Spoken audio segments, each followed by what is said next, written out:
அம்மா, இந்த வாழ்க்கையில யாரோ ஒருத்தர் என் கூட பேசணும், யாரோ ஒரு நபருக்கு மேல ஒரு ஆசை வச்சு இவங்க என் கூட பேசலையே இன்னைக்கு, இவங்க நம்ம கூடயே இருக்கணுமே, இவங்களுக்காக நம்ம என்ன வேணா செய்யணும்னு சொல்லிட்டு அந்த பாச பந்தத்துல மாட்டிண்டு ரொம்ப கஷ்டம். ஆனா இந்த வாழ்க்கையில வந்துட்டு போற ஒரு நபர், நிரந்தரமில்லாத ஒரு நபருக்காக நான் இவ்வளோ இருக்கும்போது, எத்தனை ஜென்மா எடுத்தாலும் இந்த எந்த ஜென்மாவிலையும் எனக்கு தாயாகவும் எனக்கு தந்தையாகவும் எனக்கு எல்லாமாகவும் இருந்து என்னை ஆதரிச்சு என்னை வழி நடத்தி என்னை அரவணைக்கிற தெய்வம் என் தாய் மகாவாராகி நீ ஒருத்தி தாண்டி.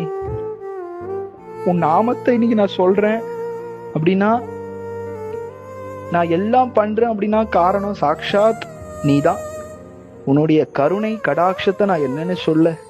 அதனால என்னைக்குமே உன்னை மறக்காத அந்த நிலை, உன் பாதத்தை பிடிச்சுட்டே இருக்க அந்த நிலை எனக்கு கொடுத்துருமா வாராகி. நீ சக்தி உள்ள தெய்வம், ரொம்பவும் எனக்கு பிடிச்ச தெய்வம் மகாவாராகி, பண்ணிடுமா.